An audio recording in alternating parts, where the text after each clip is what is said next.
Olá, boa noite. Este é o Jornal da Justiça desta sexta-feira, 24 de abril. O plenário virtual do Supremo analisa a ação sobre interrupção da gravidez em casos de microcefalia. Até o momento, são 5 votos contra o pedido de descriminalização. O Procurador-Geral da República, Augusto Aras, solicita ao Supremo a abertura de inquérito para apurar os fatos narrados e as declarações feitas por Sérgio Moro ao deixar o Ministério da Justiça. Estes são alguns dos destaques da edição de hoje e você vai ver também. O Supremo Tribunal Federal retoma na semana que vem o julgamento de liminar sobre mudanças nas regras trabalhistas provocadas pelo novo coronavírus. As recomendações do CNJ e do Conselho do Ministério Público por causa da Covid-19 para crianças e adolescentes que estão em abrigos. E como fica a guarda compartilhada dos filhos em tempos de pandemia?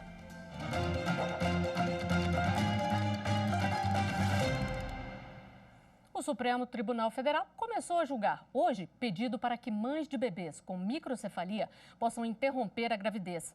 O julgamento é realizado no plenário virtual e os ministros têm até o dia 30 de abril para apresentar seus votos. A relatora, ministra Carmen Lúcia, votou por arquivar a ação apresentada. Até o momento, ela foi acompanhada por mais 4 ministros. Ainda sobre isso, a gente conversa agora com a nossa consultora jurídica Karina Zucolotto, que tem os detalhes do processo que está em análise. Boa noite, Karina. Boa noite, Flávia. Boa noite a todos que nos assistem. Na verdade, são 2 ações que foram dadas entrada em 2016 pela ANADEP, Associação Nacional dos Defensores Públicos, questionando justamente uma lei de 2016 que trouxe medidas de vigilância de vigilância de saúde, justamente relacionados às doenças trazidas pelo Zika vírus, chikungunya e o vírus da dengue. Nessa ação, o principal na ADI, o principal argumento é de que o artigo 18, seu parágrafo 2º, seriam inconstitucionais no que traz benefícios assistenciais e previdenciários às crianças e mães vítimas dessas sequências neurológicas causadas em decorrentes desse vírus. O artigo 18, questionado pela ANADEP, diz que o benefício será pago no prazo de 3 anos para crianças com microcefalia e que esse benefício não pode ser cumulado com a licença maternidade. Ele só seria pago, portanto, após finalizada a licença maternidade. O principal argumento é que há diversos dispositivos da Constituição que estariam sendo violados, como o dever de proteção à criança, proteção à família, à saúde, à dignidade da pessoa humana, inclusive a vida dessas crianças. E a ANADEP pede na ADI que o Supremo dê interpretação conforme a esses dispositivos questionados para que estenda o benefício para também aos adolescentes e não fique apenas nas crianças que tenham microcefalia, que esse benefício, o prazo de 3 anos para pagamento seja afastado por completo por ser desproporcional, que haja uma comprovação de vulnerabilidade e necessidade do recebimento desse benefício e ainda uma perícia junto ao INSS, bastando uma declaração ou um atestado médico.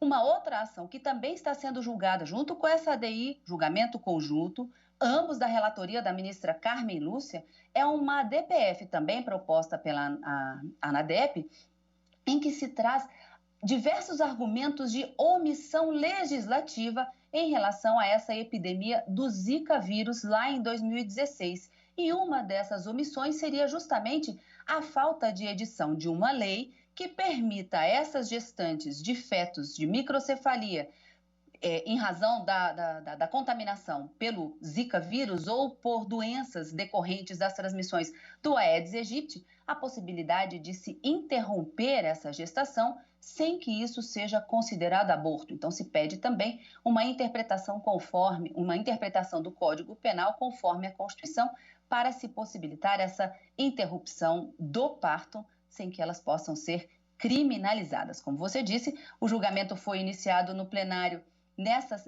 virtual nessa sexta-feira. Até a próxima quinta-feira os ministros podem votar e assim que a gente tiver o resultado do julgamento, a gente traz tudo aqui em primeira mão na TV Justiça. É com você, Flávia. Muito obrigada pelas informações, Karina. Boa noite.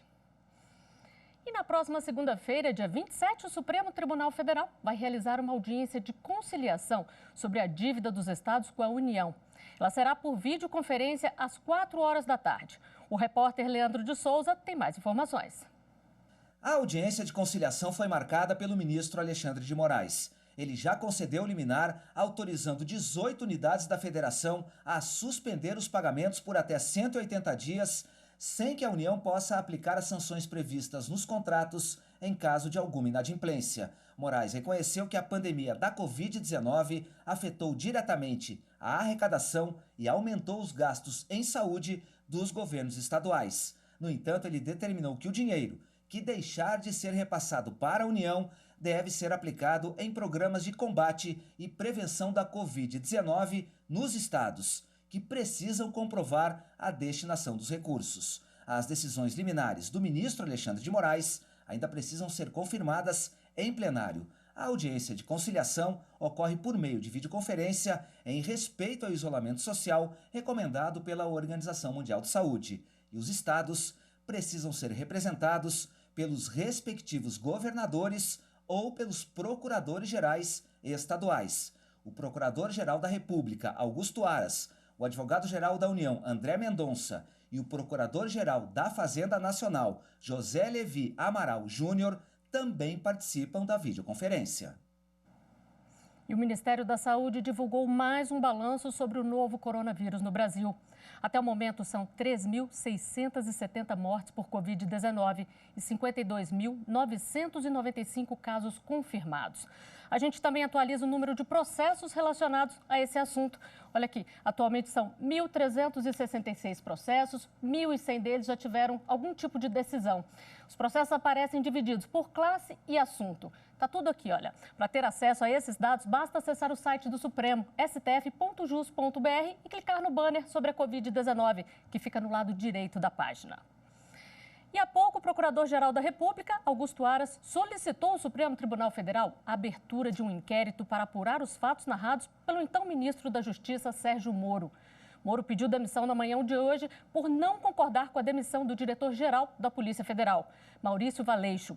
A Procuradoria quer investigar possíveis crimes, entre eles falsidade ideológica, obstrução de justiça e corrupção passiva privilegiada.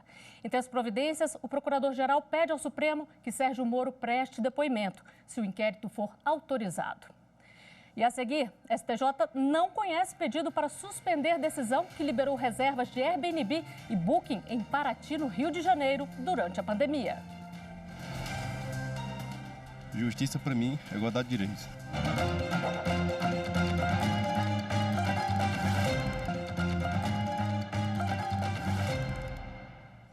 Superior Tribunal de Justiça entende que cliente deve ser notificado quando o advogado deixa escritório contratado, mas continua a representá-lo. A terceira turma do STJ entendeu que caberia a um escritório de advocacia notificar o cliente quando um advogado deixou a sociedade e passou a ser o único responsável por uma causa. Situação diferente de quando o profissional deixa a empresa e abre mão dos poderes de representação. No caso julgado, um homem descobriu que o advogado que o representava sacou cerca de R$ 591 mil devidos a ele em uma ação trabalhista. Com o questionamento, o advogado fez um acordo para pagar a quantia em 10 parcelas, mas pagou apenas a metade, e o cliente ajuizou a ação de cobrança. O Tribunal de Justiça do Rio Grande do Sul julgou procedente o pedido para condenar tanto o escritório de advocacia como o advogado particularmente ao valor retido, descontando o imposto de renda, contribuição social e honorários advocatícios no valor de R$ 419 mil, além de mais R$ 50 mil por dano moral. Esse advogado explica que, em casos como este, cabe ao cliente decidir quem irá representá-lo. Com base na violação ao Código de Ética, que a Sociedade de Advogados foi condenada solidariamente a suportar os prejuízos que o advogado que se retirou da sociedade proporcionou ao cliente. Por falta de opção, o cliente tem o direito de optar com qual advogado ele quer ficar, se com o advogado que está saindo da sociedade ou com a sociedade de advogados e os seus advogados que permanecem nela. Na falta de ciência do cliente com relação a todo esse imbróglio, todos são responsáveis. Os sócios do escritório recorreram ao STJ alegando ilegitimidade para responder à ação, porque como o cliente não deixou de ser representado, estaria afastada a necessidade de notificação e que também não participaram do acordo sobre o ressarcimento do valor sacado. Mas o relator, ministro Vilas Boas Cueva, considerou que o contrato foi rescindido unilateralmente sem que o contratante soubesse da situação. O ministro destacou que, embora os sócios não tenham agido diretamente na retenção dos valores, eles foram contratados para prestar serviços de advocacia ao cliente lesado, a quem devem responder pelos danos causados. A Corregedoria Geral da Justiça do Trabalho regulamentou atos processuais e registro de audiências durante a pandemia do Covid-19. O repórter Pablo Lemos tem mais informações. O ato assinado pelo Corregedor-Geral da Justiça do Trabalho, o ministro Aloísio Correia da Veiga, leva em consideração a necessidade de adaptar o processo à realidade atual, por causa do coronavírus. O regulamento proíbe expressamente a presença de pessoas em depoimentos, audiências e assinatura de documentos físicos, com exceção dos atos praticados por meio telepresencial. Além disso, atos que podem ser prejudicados por causa da pandemia, como reintegrações de posse ou citação, poderão ter o prazo prorrogado.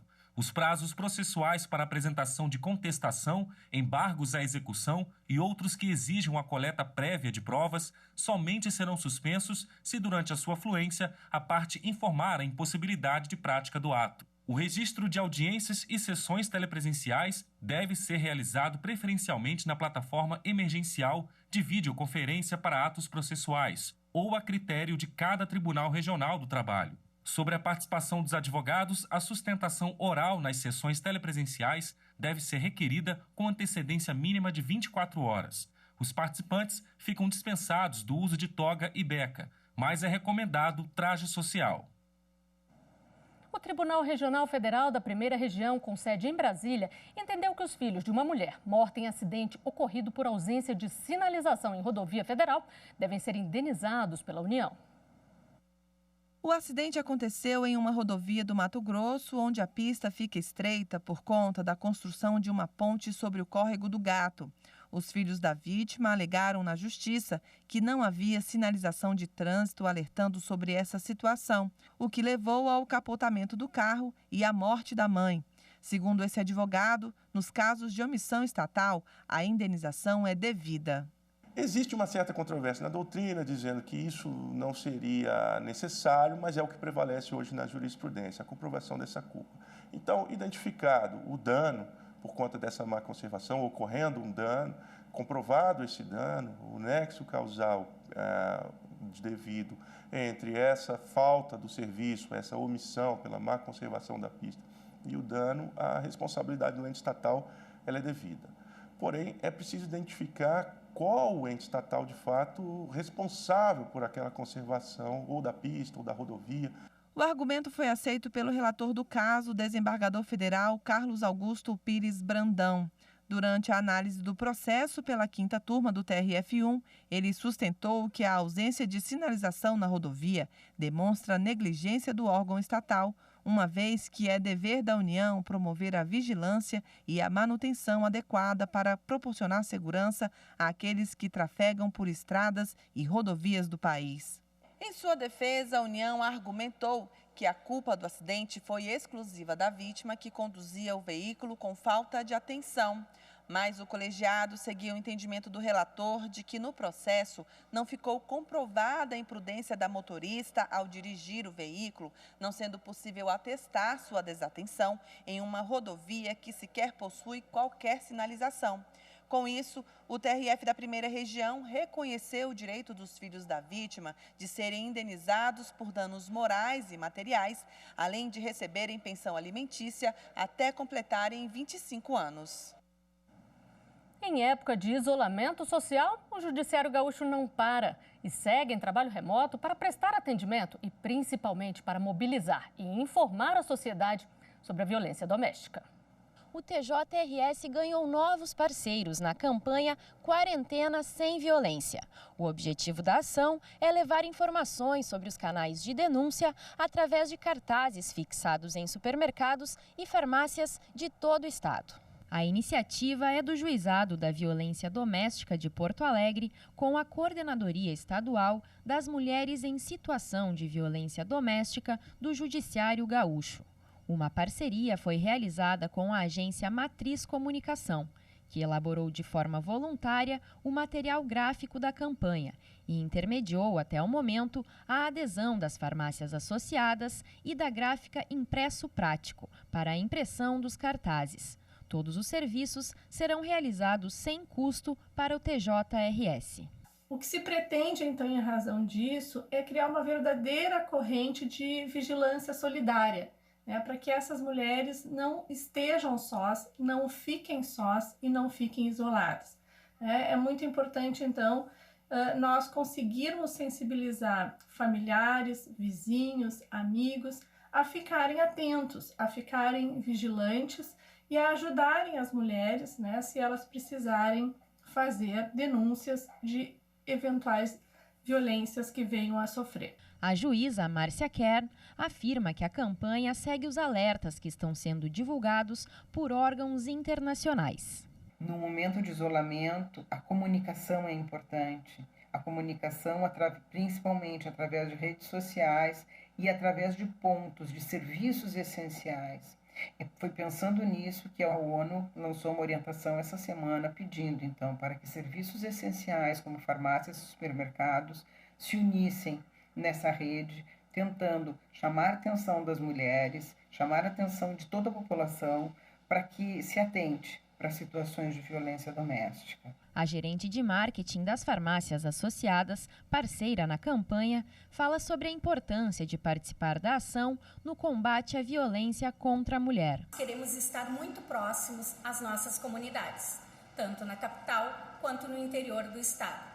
Então, levar essas informações sobre o combate à violência doméstica é muito importante para nós. Por isso, a Farmácias Associadas está engajada nesta campanha junto com o Tribunal de Justiça do Rio Grande do Sul. O importante é a comunicação e levar o conhecimento das autoridades cada vez que se saiba de uma situação de violência doméstica. É muito importante a formação da rede. Nós estamos juntas. A seguir, em tempos de pandemia, como fica a guarda compartilhada dos filhos? E agora, no intervalo do jornal, tem outro episódio da série Aqui Tem Justiça. Milhares de folhas de papel que seriam jogadas no lixo estão sendo reaproveitadas por alunos de uma escola estadual de Cuiabá. Você vai ver em instantes. Assegurar os nossos direitos, nos dar uma certa segurança.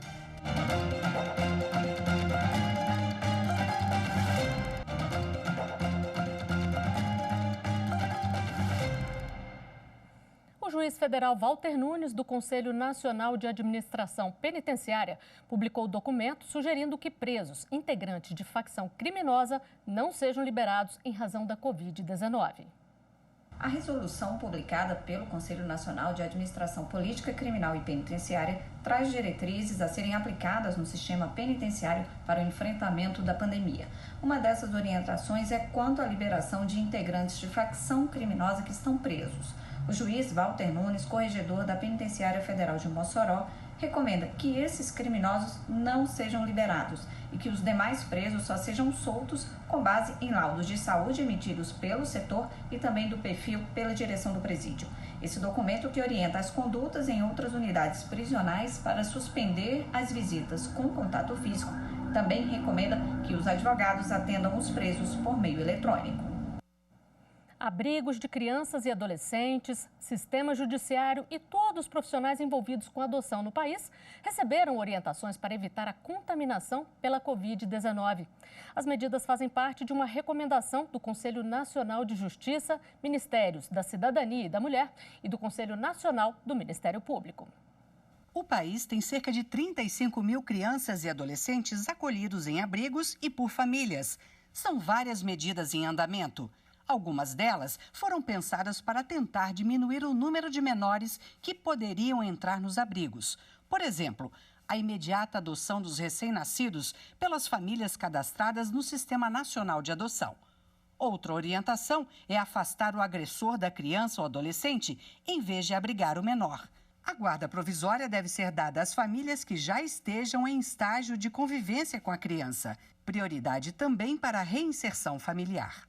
A presidente do Fórum Nacional da Infância e da Juventude e conselheira do CNJ, Flávia Pessoa, explica uma outra situação, a de crianças e adolescentes que precisam permanecer nos abrigos. Então, a gente tem, os abrigos tenham cuidadores residentes, ou seja, isso para reduzir a quantidade de idas e vindas e entradas e reentradas de servidores nas instituições. E 2, a questão relativa à divisão dessas crianças em grupos de até 10 crianças, em espaços físicos que sejam separados, para que diminua também essa possibilidade de contágio. Porque é um ambiente em que circulam várias pessoas, não apenas crianças e familiares, como também todas essas pessoas que trabalham no local. Seu Valdemar dirige um abrigo com 70 crianças em Brasília. Ele reconhece a importância das medidas de proteção. É muito importante estabelecer um protocolo, né, de convivência no serviço de acolhimento. E, felizmente, nós não tivemos nenhum caso, né, nesse período. 2 suspeitas, mas que foram totalmente descartadas após os exames pertinentes. E com a Covid-19 e o isolamento social, muitos pais não querem manter as visitas de guarda compartilhada, principalmente se os filhos moram com alguém do grupo de risco. Mas como a Justiça tem analisado esses casos, acompanhe na reportagem de Fernanda Porto. Então, eu tenho uma filha de 4 anos, ela mora comigo, eu tenho a guarda unilateral dela e o pai tem direito à convivência. A gente sabe que a gente está passando por um momento complicado, é um momento completamente excepcional e a minha filha, ela convive com pessoas do grupo de risco. O pai da minha filha, ele não está isolado, ele trabalha, o trabalho dele exige, né, que ele trabalhe e eu fico pensando só na minha filha. É possível que em uma dessas visitas ela possa se contaminar e passar esse vírus, né, para outros familiares. Por isso, Gisele decidiu pedir ao pai da filha para não visitar a criança nessa época de pandemia. O mesmo aconteceu com esse outro pai, só que ele não gostou da situação.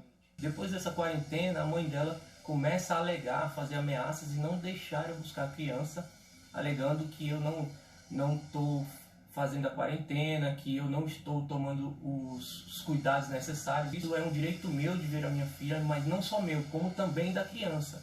E que se isso continuar se repetindo, eu vou sim acionar a justiça. Eu converso agora com o advogado, Dr. Paulo Henrique Queiroz. Obrigada, doutor, por sua participação aqui no Jornal da Justiça. Vamos começar falando sobre essa situação atípica. A situação atípica da pandemia da Covid-19 pode sim ser uma questão, um bom argumento para mudar essa dinâmica aí da guarda compartilhada? Fernanda, independentemente da guarda, da natureza da guarda, se compartilhada ou unilateral, o regime de visita ele é garantido para ambos os genitores, se decorre do direito do princípio constitucional à proteção integral à criança e ao adolescente. Então, em regra, não haveria que se falar em suspensão do regime de visitas. Mas há exceções a isso. As mais corriqueiras são quando, por exemplo, um dos pais, um dos genitores entende que o outro pode ou está oferecendo risco ao menor. Então, nessas situações, é necessário sempre que se procure o conselho tutelar, que se registre um boletim de ocorrência. Então, essas são as situações excepcionais mais corriqueiras. E como é que fica isso na prática, doutor? Um dos pais pode se recusar a visitar os filhos ali, ou outro genitor pode impor regras. Como é que fica isso? O que a gente tenta desenhar numa situação como essa é o seguinte sentido. Em uma situação em que há certa equivalência entre os lares onde a criança vive, por exemplo, em ambos os lares existem pessoas do grupo de risco, mas os adultos das duas residências estão fazendo isolamento. Ou, em uma situação em que não há ninguém nas duas residências que esteja enquadrado no grupo de risco, nessa situação de certa equivalência, o que se recomenda é que as visitas sejam mantidas. Agora, se houver uma divergência entre os lares, a recomendação de fato é que haja a suspensão. Que Brasília é um museu a céu aberto, quase todo mundo já sabe. Mas o que muita gente desconhece é que a cidade, com obras de arte em concreto, também abriga muito verde e tem em suas ruas um verdadeiro pomar. É o que você confere na última reportagem da série especial sobre Brasília. Miguel conheceu a acerola do jeito mais natural possível, no dia a dia, andando pelas ruas da quadra onde ele mora com a mãe no centro de Brasília. E direto do pé. Às vezes elas estão azedinhas, de fazer careta mesmo. Mas as frutas nunca passam despercebidas pelo paladar do menino. É uma oportunidade que ele tem, inclusive, enquanto criança, de ter contato com árvores, com frutas e poder colher de uma maneira bem natural. Nas calçadas ou nos parques tem mamão, manga, amora, limão, goiaba. Os donos são os próprios moradores, visitantes ou turistas. Um direito de todo mundo, um patrimônio brasiliense. Brasília tem mais de 5 milhões de árvores, 1 milhão delas que dão frutas. E isso não é por acaso, não. Foi pensado desde a criação da cidade. O cerrado, muito rigoroso à época, precisava de áreas diferentes. A ideia também era atrair para Brasília a fauna, né? Não só árvores para sombreamento, mas também árvores que atraíssem pássaros, atraíssem os animais. O caminho das frutas também pode ser encontrado na internet. Tá com vontade de comer jaca? O mapa mostra em quais pontos da cidade é possível achá-la. A Ana Paula foi responsável por levantar a localização de um monte delas e se aproveita sempre que pode. Tem dias que eu brinco que eu venho tomar café da manhã no parque. Domingo de manhã, por exemplo, um dia de corrida ou de caminhada aqui, eu já consegui colher mais de 8 espécies ao mesmo tempo. Um pomar urbano farto, um cenário encantador. Brasília não para de surpreender nos mínimos detalhes.